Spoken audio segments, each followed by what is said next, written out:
اللهم صل وسلم وبارك على سيدنا محمد وعلى آله وصحبه أجمعين. النهاردة إن شاء الله هنعمل فتة شاورما بالفراخ بطريقة سهلة قوي بطعم خيالي. يلا بينا نشوف عملناها ازاي. هنشتغل النهاردة على نص كيلو من صدور الفراخ.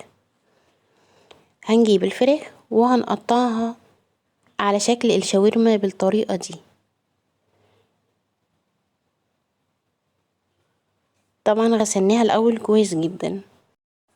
هنجيب كوباية صغيرة ونحط فيها ربع كوباية من الخل الأبيض، وربع كوباية من الزيت، وكوباية من الحليب.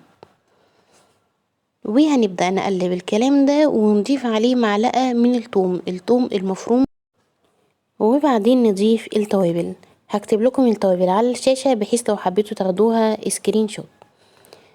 الكلام اللي احنا نعمله ده كله هنستخدم منه معلقة صغيرة، ما عدا الشطة هتبقى ربع معلقة صغيرة. هنحتاج ملح، فلفل اسود، بهارات فراخ، كركم، جنزبيل، توم بودر وبصل بودر، وكمان كام فص كده من القرنفل، قيمة 3-4 فصوص من القرنفل، وكمان 3-4 ورقات من ورق اللورة، وهنحط 3-4 حبايات من الحبهان لو موجود، وشطة وبابريكا ومكعب من مرقة الدجاج. وبعد كده هضيف فيهم الفراخ اللي احنا قطعناها، وهنسيبهم منقوعين على الأقل 6 ساعات. لو انتي حابة تبيتيها وتستخدميها تاني يوم يكون حلو قوي. يلا بينا بقى نعمل الرز. الرز بتاعنا هيكون رز ابيض عادي خالص. حطينا المادة الدهنية، زيت على سمنة، معلقتين سمنة ومعلقة من الزيت. وبعد كده هضيف عليها الرز. انا عاملة كيلو من الرز، وهنبدأ نشوحه حلو قوي كده الاول على البوتاجاز. وبعد ما نتأكد خلاص ان هو اتشوح وبقى حلو، نبدأ ان احنا نضيف له الملح. كيلو الرز بياخد معلقة من الملح، فهضيف له الملح. وبعد كده هضيف عليه المية المغلية. هضيف مية مغلية لحد ما تعدي مستوى الرز. وبعد كده لما تتشرب المية دي هوطي عليه على الاخر زي الشمع واسيبه يستوي. يلا بينا نروح نعمل الصلصة. الصلصة تقدري تعمليها ببصل وتقدري تعمليها بثوم، انا بحبها بالثوم اكتر، وتقدري طبعا تعمليها بالبصل والثوم. فهنحمر الثوم في المادة الدهنية، وبعد كده هننزل عليه بشوية من الخل، وهضيف عليه الطماطم اللي احنا ضربينها في الخلاط. اهم ما في الصلصة هو التوابل. عايزة اقول لكم اي نوع من التوابل اتذكر سواء في تتبيلة الفراخ او في الصلصة فمش ينفع نستغنى عنه، ما عدا ان انتي تستغني بس عن الحبهان والقرنفل ورق اللورة في الفراخ. ايه هي التوابل اللي معانا دلوقتي؟ برضو معلقة صغيرة منها. يلا بقى خديها سكرين شوت. هي عبارة عن ملح وفلفل اسود وبابريكا وشطة وورق لورا وجوز الطيب، طبعا جوز الطيب اختياري، وكمان كمون، كله معلقة صغيرة ما عدا الشطة ربع معلقة صغيرة. ولما الصلصة تتسبك معانا ننزل بيها بالتوابل. يلا بينا بقى نعمل العيش. العيش بتاعها بيفضل ان هو يكون العيش الشامي. لو انت نزلتي مثلا سمسمة او الاماكن دي هتلاقيها عاملينها بالعيش الشامي.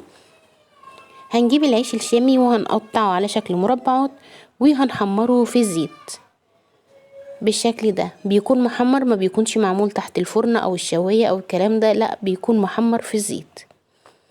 وهنحمره في الزيت وبس كده، خلاص خلص معانا. فاضل ايه تاني نعمله؟ فاضل ان احنا بقى نجهز الفراخ. هنطلع الفراخ بتاعتنا بعد ما قعدت في التتبيلة. هنلاحظ بقى ان الفراخ كده ابيضت وشربت التتبيلة حلوة قوي. هنحط لها طبعا المادة الدهنية. لو انت عندك ليا حطي ليا، بتدي طعم بصي كأنك فعلا قاعدة في سمسمة. مفيش ليا تقدري ان انت تحطي سمنة عادي خالص. هنشوحها على البوتاجاز، وبعد كده هنديها طماطمايه وفلفل، وهنسيبها على البوتاجاز بقى لحد ما تستوي معانا خالص. يلا بينا نجهز التومية عملناها مع بعض كتير، وهسيب لكم ان شاء الله فيديوهات في صندوق الوصف عاملة بيها التومية بكذا طريقة.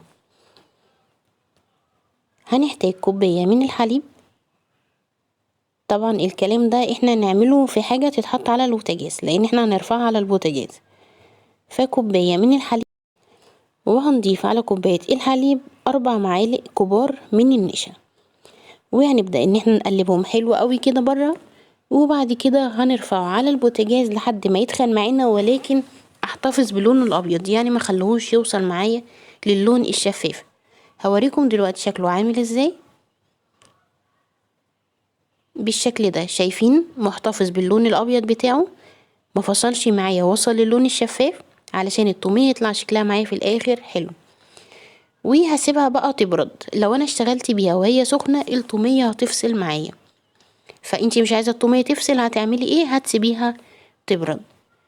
ايه الخطوات اللي بعد كده اللي احنا هنعملها؟ هقول لكم دلوقتي حالا، بس صلي بينا على النبي. هتجيبي شفشق الخلاط، وهتضيفي فيه نص كوباية من الحليب، يبقى احنا استخدمنا في التومية كوباية ونص من الحليب.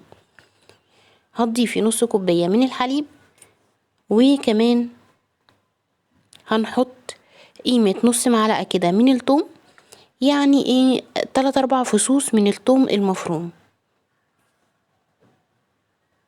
وهديها كمان ملح،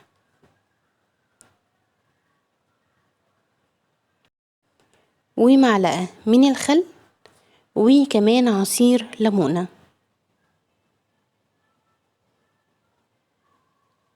تمام كده. يبقى انا حطيت دلوقتي حليب وخل وليمونة وملح وثوم. بعد كده هنزل عليهم بالخليط اللي احنا عملناه بعد ما برد، اللي هو خليط الحليب بالنشا اللي احنا عملناه مع بعض. وهديها كمان قبليها نص كوباية من الزيت، وهنزل بالخليط وهضربهم في الخلاط. طبعا القوام لو انت عايزاه تقيل او خفيف على حسب بقى ايه ما انت حابة. ده القوام اللي انا عملته، وطبعا مجرد ما يخش التلاجة هو هيتخن وهيديكي السمك المظبوط قوي اللي انت عايزاه. الملح بتاعها كان مظبوط وكل حاجة كانت تمام. يلا بينا بقى نرص احلى طبق فتة شاورما. اول حاجة طبعا بنحط العيش اللي احنا محمرينه، وبعد كده بنبدأ نضيف عليه الرز،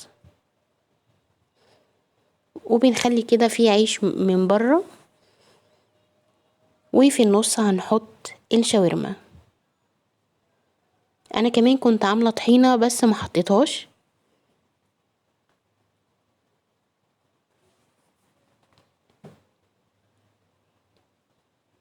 وبعد كده هنحط الصلصة، تزودي بقى تقللي طبعا حسب ما انتي بتحبي. وبس كده، ده الشكل النهائي. حابة تحطي الطحينة كمان تقدري ان انتي تحطيها، وبتحطي جنبيها الطومية، وبالهنا والشفا. شايفين شكل الطومية بقى بعد ما دخلت التلاجة شوية؟